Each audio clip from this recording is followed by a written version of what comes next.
Ibubunyag ko sa inyo ang isang malaking lihim ng Estado tungkol sa militar. Sa teritoryo ng Ukraine, sa totoo lang, wala talagang ni isang paggamit ng Oreshnik sa aktual na labanan sa buong kahulugan ng salitang yon.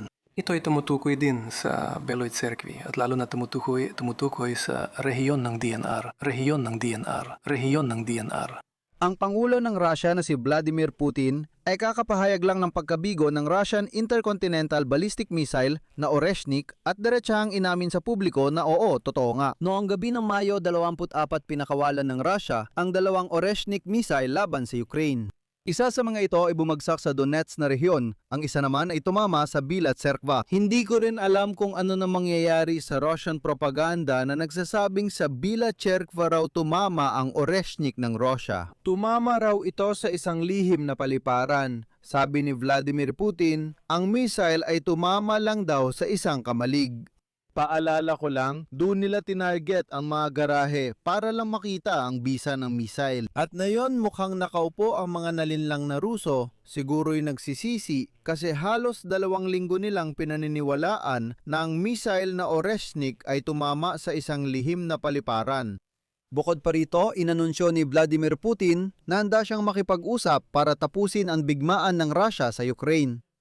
Sinabi niya na tuloy-tuloy ang paglusob ng mga Ruso sa buong harapan at ang sandatahang lakas ng Ukraine ay kulang sa sundalo. Higit pa dyan, biglang nagsalita si Vladimir Putin na handa siyang makipag-usap ng personal kay Vladimir Zelensky. Sabi niya, may tanong sa pagiging lehitimo niya pero may kasunduang pwedeng pirmahan kasama si Vladimir ng Ukraine. Sumasang-ayon ako. At ang mahalaga, ibig sabihin, sinabi ni Putin na handa ang Russia na makipagkompromiso sa pag-ayos ng usapin sa Ukraine na di umano'y napag-usapan nila ni Donald Trump sa summit sa Anchorage noong Agosto ng nakaraang taon. Bakit pa siya nagreklamo na pinipilit ng mga Amerikano ang India na makipagtulungan sa Russia? Ayan, at pagkatapos, syempre, sinabi ni Putin na handa siyang makipagkompromiso samantalang ang Ukraine ay hindi handang makipagkompromiso sa usapin ng mapayapang pag-aayos. Dagdag pa niya, wala siyang masama kung pipirma siya ng kasunduan sa Ukraine tapos ay sisirain ito at sabi niya, sasakupin pa rin ang Donetsk na rehiyon. Sa mga ganitong asalhayop na mga tanga tayo, pinapapag-usap. Ako, si Alexei Pechi.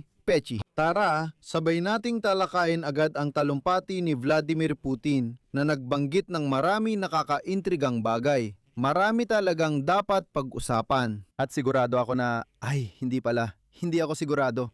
Gusto ko sanang sabihin na sigurado akong may magbabago sa isip ng mga Ruso na magkakaroon ng kaayusan. Pero naisip ko, mga Ruso nga pala ito. Ganito, sinabihan sila na tinamaan ni Oreshnik ang paliparan kaya nagkagulo at naniwala sila. Pero sabi ni Putin, kubo lang ang tinamaan, hindi paliparan. Pero hindi naman nila aaminin ang pagkakamaling yon. Siyempre hindi. Basta tinamaan lang nila kung saan madali nilang makita ang resulta. Tungkol din ito sa Bilayat Cerkov, lalo na sa rehiyon ng DNR.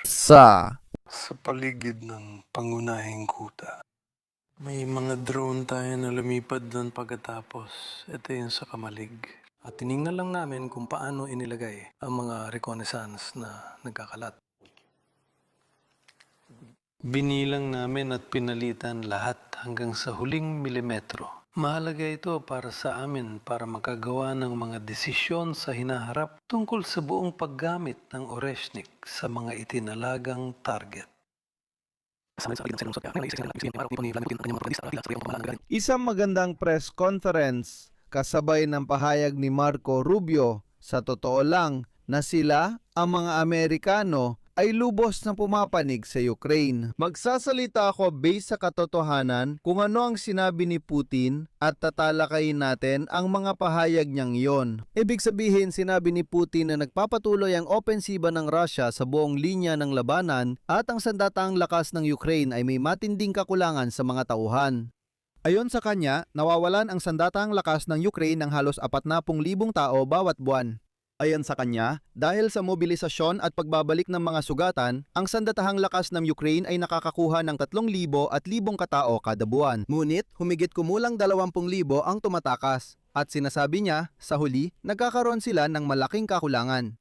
Ayon kay Putin, araw-araw ay kinukuha ng mga tropang Ruso ang kontrol sa bagong teritoryo. Partikular, sinabi niya na sa kasalukuyan, kontrolado ng Russia ang 100% ng teritoryo ng Lugansk Oblast, 85% ng teritoryo ng Donetsk Oblast at 80% ng Zaporizhia Oblast. Hindi niya nabanggit ang Kherson dahil may problema ron. Ayan. Sunod, sinabi ni Vladimir Putin na handa ang Russia na makipagkompromiso tungkol sa regulasyon ng Ukraine na kanilang tinalakay sa summit sa Anchorage kasama si Donald Trump. At pagkatapos nito, sinabi ni Vladimir Putin na hindi handa ang Ukraine na makipagkompromiso para sa mapayapang kasunduan. Ayon kay Vladimir Putin, kapag nagkaroon ng kapayapaan si Ukraine, maaaring lumala ang labanan para sa kapangyarihan sa Kyiv at lumaki ang mga problemang pang-ekonomiya ng bansa. Dahil dito, ayon sa kalbong walang kwentang si Vladimir Putin, hindi interesado ang mga namumuno sa Kyiv sa tunay na pagtigil ng labanan. Narito ang kanyang sinabi. Dahil kung ganon, ang mga taong kasulukuyang nasa kapangyarihan ay malamang na hindi magkakaroon ng, sabihin na nating maingat, magagandang pagkakataon para mapanatili ang kanilang kapangyarihan. At kasabay nito, binanggit ni Putin na wala namang tutol ang Russia sa pagpasok ng Ukraine sa European Union. Ibig sabihin, binago na naman ng akusado ang kanyang pahayag. Ayan, at sinasabi niya na wala naman daw silang kinalaman dito. Gayunpaman, ayon sa kanya, nababahala ang Moscow sa posibleng pagbabagong anyo ng European Union bilang isang blokeng militar. At ito mismo ang nagbibigay ng pag-aalala sa Russia. Paalala ko lang na sa European Union, sa kasunduan ng paglikha ng EU, talagang mayroong probisyon tungkol sa pagtutulungan sa militar ng bawat isa. Matagal na yung nakasulat pero kakaunti lang ang nagsasalita tungkol dito at hindi ito kailanman ginamit noon. At ngayon, lumutang na ito at sinimulan na ng mga Europeo na pag-aralan ito, kumbaga, para magamit ito ng epektibo sa hinaharap. Sige, sunod, ibig sabihin, ikinuwento ni Vladimir Putin na hindi ba siya tatakbo? Tatakbo siya sa susunod na eleksyon. Ayan, parang sapat na raw sa kanya. Pero pakinggan mo, ilang beses na niyang sinabi ang parehong bagay. Pagkatapos, sinabi ni Putin kung anong sasabihin niya kay Vladimir Zelensky kung magkikita sila para sa kasunduang pangkapayapaan. Pero bago ko sabihin kung anong sinabi ni Putin, sasabihin ko muna ang bagay na paulit-ulit ko nang binanggit ng 1,000,000 beses. Ang duwag na daga na si Vladimir Putin hindi lalabas sa bunker at hindi makikipagnegosasyon o makikipag-usap. Paalala ko lang, itong kalbong daga, noong nakaraang taon pa sumisigaw ng mag-usap na tayo, magnegosasyon na tayo. Noong nagpunta si Zelensky sa Turkey, sinabi niya, Punya, nandito ako, lumipad ka rito, mag-usap tayo. Walang kwenta, nantago siya at sigaw ng, hindi, sa Moscow lang pwedeng mag-usap. Kaya nga duwag siya, isa lang talaga siyang duwag. Si Vladimir Vladimirovich ay duwag. Ayon sa duwag na ito raw ang sasabihin niya kay Vladimir Zelensky kapag nagkita sila. Si PCP, salamat sa Diyos at natapos na ang lahat ng ito. Sinabi ni Putin na posibleng pumirma siya ng kasunduan kay Zelensky kahit kinu-question ng Russia ang pagiging lehitimo ni Zelensky. Ayon kay Putin, handa siyang pumirma ng kasunduang pangkapayapaan sa Ukraine, CP, sa mga taong tiyak na lehitimo sa buong kahulugan ng salitang yon.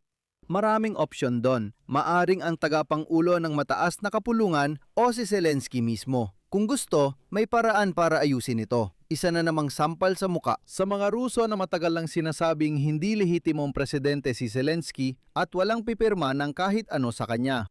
At sabi ni Putin, kung kinakailangan, gagawin, pipirmahan natin. Ayan. Sunod. Sunod. Ano ang sunod? Sunod, dumako naman tayo kay Oreshnik. Ito talaga ang pinaka-nakakatawang bahagi ng usapan na ito na talaga namang nagpasaya sa akin. Talagang nag-isip ako kung tatalakayin ko ba itong paksa o hindi. Pero nung narinig ko na tungkol kay Oreshnik, sobrang natuwa ako kaya napagdesisyonan kong ibahagi rin ito sa inyo.